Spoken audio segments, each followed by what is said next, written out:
is who did that. Because if you see the, what's his name, Kurt Schilling, which is the one in charge of that, he announced that was their decision to do that, not EA itself. EA didn't decide to do that, but EA agrees with it because they get part of the money that's going to be put into it. So that's why they agree with it. They see, it's up to like whoever, developer, publisher. Sometimes they're joint. Sometimes they're just same people. It's up to them to decide. One person decides whatever. They both get split profit off of it. Okay, so they make a decision. Sometimes there's games that are online play. People are going to be playing for the online purpose, right? So you're going to need an online pass for it.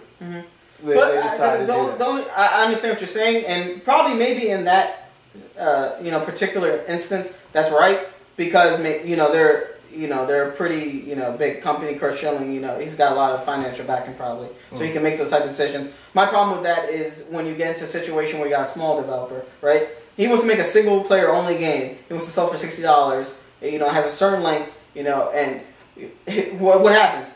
Electronic Arts or any other publisher, I don't mean to get on Electronic Arts, but that's the one I'm seeing that is doing it the most often. And they come in and they say, oh, you need a multiplayer section. And then they have to develop a game to include a multiplayer section, and it should be focused, particularly on the single player section. And then they have to have this multiplayer section. Then, on addition, you have to buy new to play the multiplayer section, and then at the end of the day, what if you don't like the multiplayer section? Well, you could have bought the game used and rented it, got the single player experience, and then I feel like it's like you're paying for something that $10 you're paying for something you don't even like. I have no problem, where alright, you give me a little trial, I'll play it. If I like it, then I'll pay the $10. The problem is it's completely locked out. Some of this content, $10 completely locked out if you don't buy it new. I think the thing is with any type of foreign media, you can try it out before you want to purchase it, which is a good thing. That's why they have demos. They have other forms of trying out the media. The problem with that is with games, it's like if it's on a physical disc and it doesn't come out with a demo, the only way to try it out is to rent it. You can rely on reviews. That's kind of what we're here for. We want to give consumers our insight on what type of game it is, but at the same time, it's like, I feel like, if I really like a game, I'm going to buy the game, but I don't feel like I should have to purchase an additional content if I haven't even tried that out. So, and at the end of the day, if you really look at it, someone like GameFly, right, you spend, $40 to buy the game after you rented it, then you pay additional $10, right, to get the online pass. You're still not paying it to either, and you're paying less. So there's always going to be ways around it, you know? But the thing is, like that's the problem. Look, the thing is this, so what they're coming down to is that they're losing a lot of money because people are tend to rent now and not buy. That's it. Yeah. That's the way it is. And like it's the way I look at it is all these people are renting these games or buying these games. Like the one that are buying used games are even more ridiculous in my opinion because they're tending to buy these used games 3 weeks after the game's released. And the price is still close. The price is like not that much different. The cheapest I've ever seen is $45, like compared to the original price. So what the heck's the difference? I think what the difference is that we've gotten to a point in the industry where games are so expensive to make that everyone's trying to go after the Call of Duty factor. Whereas you have a $60 game. Or even Skyrim is another good example, because I don't want to just talk about multiplayer. Let's talk about single player too, where you have an experience where Skyrim, if you really put that game out for $100, I would pay $100 for that, because I think that's worth it. But you're paying $60 for it, where at the same time you have a game, a good example is The Darkness. Great game, but it's 5 hours, right? And you're paying the same amount of money for that content versus something like Skyrim or Call of Duty, which is filled with content. I think the problem is that, these publishers skew it so that everyone is $60, and I think we just need an in-between market where we don't have just smaller games that are XBL games, and we don't have a market that's just AAA $60 games. We have a market where there's $40, $30 games, and they don't have that certain type of content, because that's what the problem is. The problem is that you have to add these features to try to get up to $60, and it's not worth $60. And that's kind of what I think, and I think. But go ahead. I just think the problem is GameStop, and GameStop is pretty much killing the market and the fact that they're reselling these games for so high. That's the only reason why there's arguments here. If they sold the used games what they should be priced at, which would be $40, and people were paying $10 extra for online, they'd still be paying $10 less, which will make more sense. That's the problem. They're pricing these used games too high. If you think about it, that's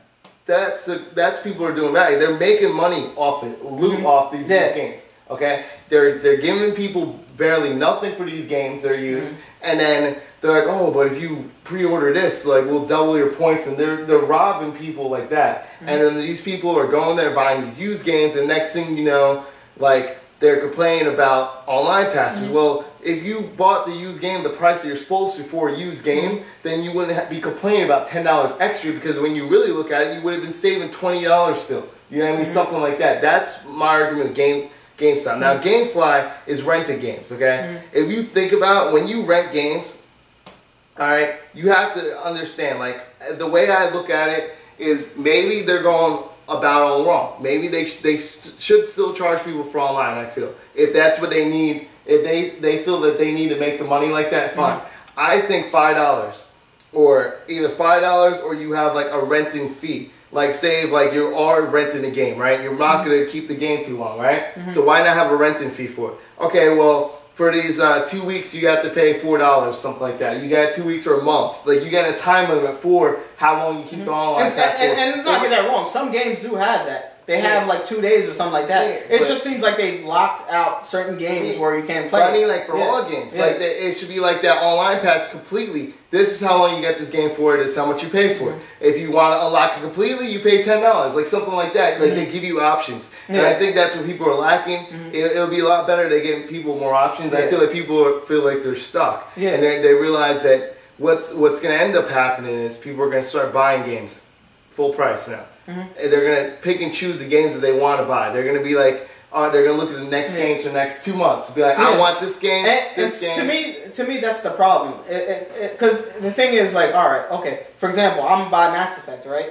I probably wouldn't have bought Mass Effect before, but I'll buy it now because, you know, it's got an online pass. Why not? You know, I'm going to like the game already. You know, I'm going to, you know, try the online. You know, I don't want to get into that circumstance. But the problem is that, you know, that worked for Mass Effect. But what about smaller games that don't have, you know, who's going to really get hurt? That's who's really going to get hurt because, you know, those type of games really rely on word of mouth and, you know, because they don't have these big marketing budgets that these other games get. So, you know, renting or buying a game used, you know, that would really help a lot of those smaller games, you know, in terms of word of mouth. But when you get to the experience where you have to buy $60 off the bat and someone's looking at that, they're going to say, oh, nah, I don't trust that game because I haven't even tried it out. You know, and yeah, we can put demos and stuff like that, but you know, that's more development time they have to spend on that. But you see, that's what I meant to see, that it's up to the developer and you know, publisher, because it's up to them. They know their game. They know the market. They know how many people are gonna estimate to buy a game. They know their game's gonna tank beforehand.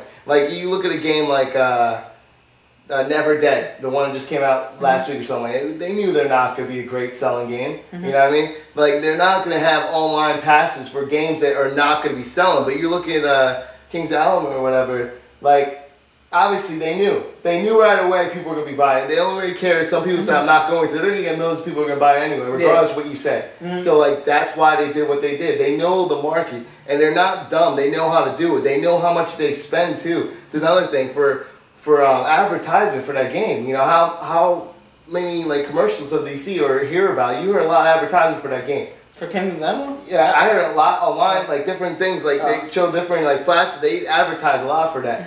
And same thing with, like, other games. Like, it's a thing. Like, when they advertise so much for it, you know, look at, like, Star Wars. You know, they advertise it everywhere. Commercials, everything. When they do that much, obviously, they know that they need that money back, and that's one of the ways to get the money back, because they feel that they're being cheated by people that are renting games or buying used games, and they're not paying for all. See, the thing is, though, if I had real data that backed that up, I would agree with you completely. but they don't release this data. And I think the reason is because they know the truth is that people know what it is. People are still renting it, and they just don't play the multiplayer section because they don't want to pay $10. And that's what I think really happens. Because Dead Space 2 is a perfect example. I think Dead Space 2 with the online pass and without an online pass did the same exact numbers. Because you know why? The Dead Space multiplayer sucks. So I think at the end of the day, if they had to put an online pass on a sucky multiplayer, it was going to sell the same either way. So I think they wasted resources, even, you know, putting in a multiplayer and putting on an online pass and doing any of that stuff when they could have spent it on, not to say that the single player was good, but not to say, you know, but I just think they're wasting resources on that aspect of the game. And I think that's an example I would use over and over again. So you keep saying that either way it'd be the same selling thing. Mm-hmm. I don't think so. I think like you're forgetting one thing. This is how business people think, right? Yeah. Even if it's 1% change, that's 1% more that they had money-wise. So they could grab certain people from GameFly, from GameStop to either stop buying GameStop used games, to either stop renting from GameFly and buy all these new games, or to rent and buy used games and then purchase $10 more for at least one of their games than they won. See, that's the thing you have to make. I understand what you're saying. You're saying that that 1% of they would have kept 1%, but don't you think that should equate how much resources they spent to actually implement that feature? It doesn't really. That's not that much implemented though. It's really not. If you look at the cost, like to the actual loss, like it's not even close to being the amount. So what are the costs in terms of you want to implement a multiplayer type of section? I would imagine. I imagine the main team doesn't work on it, right? You're forgetting, like a lot of these games, outsource it. A lot of these games would be multiplayer regardless, because the reason why people are going multiplayer is because a lot of games in the market right now, if you don't have multiplayer, a lot of people do not look at it because they're talking about replayability. That's the problem with a lot of games. People feel they have to be able to replay the game again. Okay, that's why these multiplayer games are in there, not just because we have to. And that's exactly why I think there should be a separate market for games that aren't worth $60. Because every game can't be Skyrim, every game can't be Call of Duty, and have that $60 That's price. just the way it is. Okay, if you look at the way the advertisements, the developers you gotta pay for, you gotta pay the publishers, you gotta pay the whole down the list, everyone down the list. You gotta pay artists, you gotta pay every single person. You know, you got a lot of money that you have to pay. There's a lot of money into a video game. There's more money into a game than movies now. That's how detailed some of these games are. And you need to do that. You have to make up your loss. You're gonna, sometimes you bite the bullet. Sometimes your game doesn't sell well. You lost money. That's why a lot of these companies, how many companies have you seen go out of business because they didn't do well in the game? Yeah. I think it makes more sense to, you know, not try to shoot for AAA status and, know what your game is. You know? Yeah, like I got that. You know what I'm saying? Because, like, for example, you could pay $60 for Darkness 2 on a console. You can rent it, or you can buy it on PC for $40. I bought it on PC for $40 because I'm going to support that game, but at the same time, I could have rented it, right? Probably got the same exact experience. And to me, it feels like, I am cheating the developer, but at the same time, you only have so much money you can spend.